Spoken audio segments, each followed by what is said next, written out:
श्री गणेशाय नमः. श्री सरस्वत्यै नमः.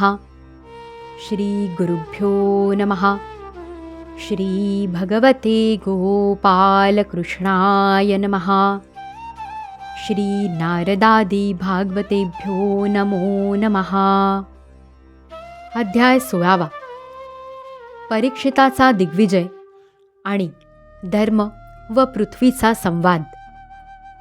सूत म्हणाले, शौनका, पांडवांच्या महाप्रयाणानंतर भगवंतांचा परमभक्त राजा परीक्षित श्रेष्ठ ब्राह्मणांच्या उपदेशानुसार पृथ्वीचे पालन करू लागला.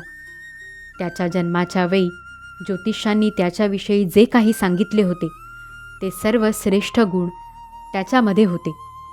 त्याने उत्तराची कन्या इरावतीशी विवाह केला. तिच्यापासून त्याला जनमेजय आदी 4 पुत्र झाले. त्याने कृपाचार्यांना आचार्य नेमून गंगा तटाकी 3 अश्वमेध यज्ञ केले. त्यावेळी ब्राह्मणांना पुष्कळ दक्षिणा दिली. त्या यज्ञात देवतांनी प्रत्यक्ष प्रगट होऊन आपापला भाग ग्रहण केला. एकदा दिग्विजय करीत असताना त्याने शूद्र असून कली राजाचा वेश घेऊन गाय आणि बैल यांना लाथांनी मारित आहे असे पाहिले. तेव्हा राजाने मोठ्या शौर्याने त्या कलियुगाला पकडून शासन केले. शौनकाने विचारले, सूत महोदय, दिग्विजयाच्या वेळी परीक्षिताने कलियुगाला केवळ शासन करूनच का सोडले? कारण राजाचा वेश धारण केला होता तरी तो एक शूद्र होता व गायीला लाथांनी मारत होता. भगवान श्रीकृष्ण अथवा त्यांच्या चरणकमलांच्या मधुर रसाचे पान करणाऱ्या भक्तांशी या घटनेचा संबंध असेल तर सांगा. ज्यात आयुष्य फुकट जाते अशा व्यर्थ गोष्टी बोलून काय फायदा? सूत महोदय, जे मोक्षाची इच्छा करतात परंतु अल्पायुषी असल्यामुळे मृत्यूचा घास होतात, अशांच्या कल्याणासाठी भगवान यमांना आवाहन करून त्यांना येथे शामित्र कर्मासाठी नियुक्त केले आहे. जोपर्यंत येथे यमराजा आहे तोपर्यंत कोणाला मृत्यू येणार नाही. मनुष्य लोकातील मृत्यूने ग्रासलेले लोक देखील भगवंतांच्या अमृततुल्य लीलाकथांचे पान करू शकतील. यासाठीच महर्षींनी भगवान यमांना येथे बोलाविले आहे. एकतर कमी आयुष्य आणि अल्प समजूत अशा अवस्थेत संसारातील अभागी माणसांचे आयुष्य व्यर्थ जाते आहे. रात्र निद्रेमध्ये आणि दिवस व्यर्थ कामे करण्यात. सूत म्हणाले, राजा परीक्षित जेव्हा कुरुजांगल देशात राहत होता त्यावेळी त्याने ऐकले की सैन्याने सुरक्षित अशा माझ्या राज्यात कलियुगाचा प्रवेश झाला आहे. ही अप्रिय वार्ता ऐकून युद्धवीर परीक्षिताने धनुष्य हातात घेतले.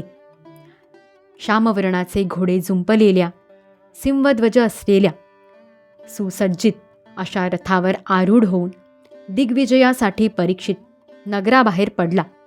त्यावेळी रथ, हत्ती, घोडे आणि पायदळ अशी चतुरंग सेना त्याच्याबरोबर होती. त्याने भद्राश्व, केतुमाल, भारत, उत्तरकुरु, किंगपुरुष इत्यादी सर्व देश जिंकून तेथील राजांकडून भेटी स्वीकारल्या. सर्व देशांमध्ये त्याला आपल्या पूर्वज महात्म्यांची यशोगाथा ऐकावयास मिळाली. त्या यशोगानातून पदोपदी भगवान श्रीकृष्णांचा महिमा प्रगट होत होता. श्रीकृष्णांनी अश्वत्थाम्याच्या ब्रह्मास्त्राच्या ज्वालांपासून कोणत्या प्रकारे त्याचे रक्षण केले, यादव आणि पांडव यांचे एकमेकांवर किती प्रेम होते, तसेच पांडवांची श्रीकृष्णांवर किती भक्ती होती, हे सर्व त्याला ऐकावयास मिळाले. जे लोक त्याला हे चरित्र ऐकवित होते त्यांच्यावर महात्मा राजा परीक्षित अत्यंत प्रसन्न होई. त्याचे डोळे प्रेमाश्रूंनी भरून येत. मोठ्या उदार अंतःकरणाने तो त्यांना बहुमोल वस्त्रे आणि मोत्यांचे हार भेट म्हणून देत असे.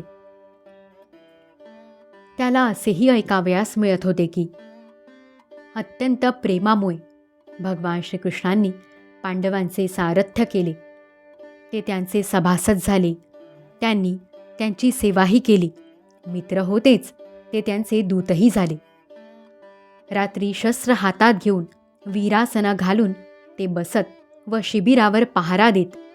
त्यांच्या मागे मागे जात त्यांची स्तुती व त्यांना प्रणाम करीत. इतकेच काय, आपल्या प्रेमपात्र पांडवांच्या चरणांवर सर्व जग त्यांनी झुकविले. हे ऐकून भगवान श्रीकृष्णांच्या चरणकमलांवर परीक्षिताची भक्ती अधिकच दृढ होई. अशा प्रकारे दिवसेंदिवस परीक्षित पांडवांच्या आचरणाचे अनुकरण करीत दिग्विजय करीत होता. त्याच दिवसात त्याच्या शिबिरापासून थोड्याच अंतरावर एक आश्चर्यकारक घटना घडली. ती मी आपल्याला ऐकवितो. बैलाचे रूप धारण करून धर्म एका पायावर चालत होता. एके ठिकाणी त्याला गायीच्या रूपात पृथ्वी भेटली. पुत्राच्या मृत्यूच्या दुःखाने माता जशी दुःखी होते, त्याप्रमाणे गायीच्या नेत्रांतून अश्रू वाहत होते. तिचे शरीर निस्तेज झाले होते. धर्माने पृथ्वीस विचारले. धर्म म्हणाला, हे कल्याणी, तू सुखरूप आहेस ना?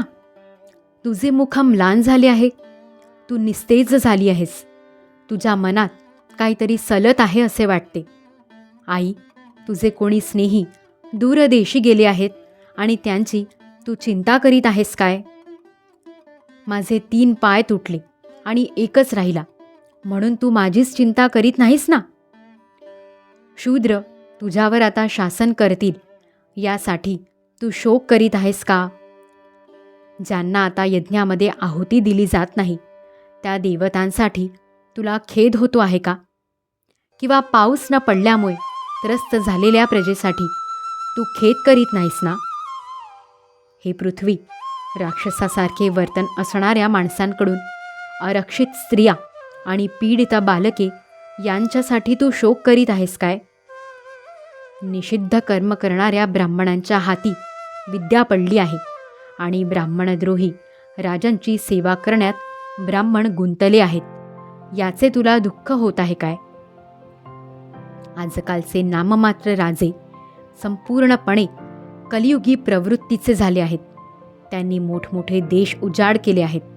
आजकालचे लोक तर खाणेपिणे, स्नान आणि स्त्री सहवास इत्यादींमध्ये शास्त्रीय नियमांचे पालन न करता स्वैराचारी झाले आहेत. त्यांच्यासाठी तू दुःखी आहेस काय? हे माते पृथ्वी, भगवान श्रीकृष्णांनी तुझा भार नाहीसा करण्यासाठी अवतार घेऊन मोक्षाला कारणीभूत लीला केल्या आणि अंतर्धान पावून तुझा त्याग केला.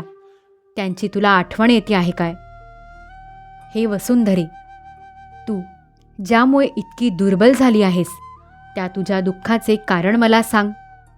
असे वाटते की बलवानांनाही नेस्तनाबूत करणाऱ्या या काळाने देवतांनाही वंदनीय असे तुझे सौभाग्य हिरावून घेतले असावे. पृथ्वी म्हणाली, हे धर्मा, तू आता मला जे काही विचारित आहेस ते सर्व तुला ठाऊक आहे.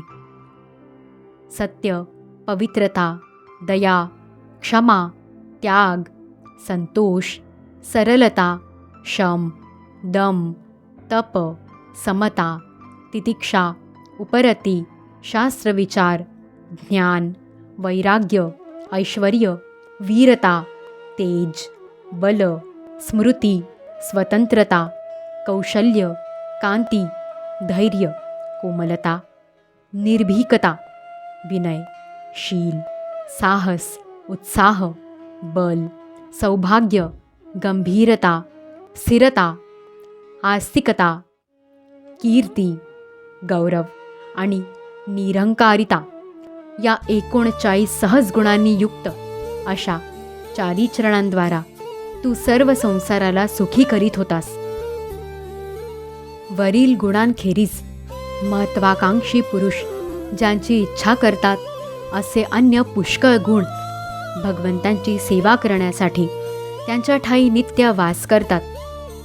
त्या सर्व गुणांचे आश्रयस्थान असलेले सौंदर्यधाम असे भगवान श्रीकृष्ण यांनी यावेळी ही सृष्टी रहित झाली असून पापमय कलियुगाच्या वाईट नजरेची शिकार बनली आहे. हे पाहून मला फार दुःख होते आहे. स्वतःसाठी, सर्व देवतात श्रेष्ठ असणाऱ्या तुझ्यासाठी, तसेच देवता, पितर, ऋषी, साधू आणि सर्व वर्णाश्रमांच्या मनुष्यांसाठी मला दुःख होत आहे.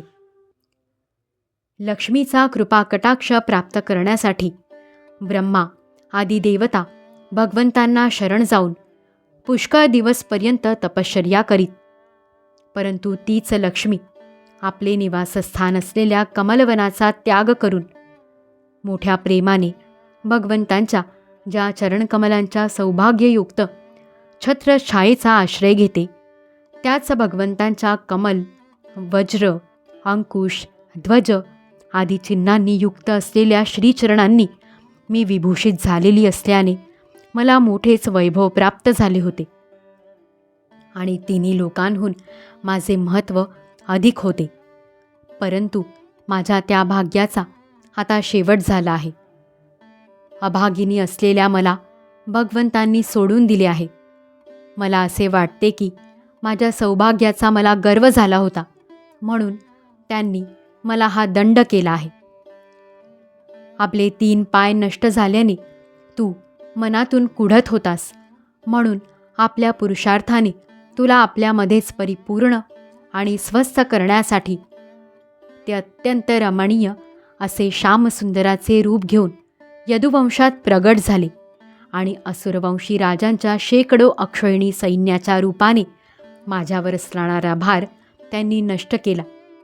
कारण ते स्वतः अगदी स्वतंत्र होते, ज्यांनी आपल्या स्नेहाद्र दृष्टीने, मधुर हास्याने आणि गोड शब्दांनी सत्यभामा इत्यादी मधुमधुर मानिनींच्या मानाबरोबर त्यांचे धैर्यही नाहीसे केले होते आणि ज्यांच्या चरणकमलांच्या स्पर्शाने मी सदैव रोमांचित होत असे, त्या पुरुषोत्तम भगवान श्रीकृष्णांचा विरह कोणाला सहन होईल बरे. धर्म आणि पृथ्वी यांचा अशा प्रकारे आपापसात संवाद चालू असतानाच राजर्षी परीक्षित पूर्ववाहिनी सरस्वती नदीच्या तटावर येऊन पोचला. अध्याय 16 समाप्त. श्री सद्गुरु चरणारविंदार्पितमस्तु. श्री सद्गुरुनाथ महाराज की जय.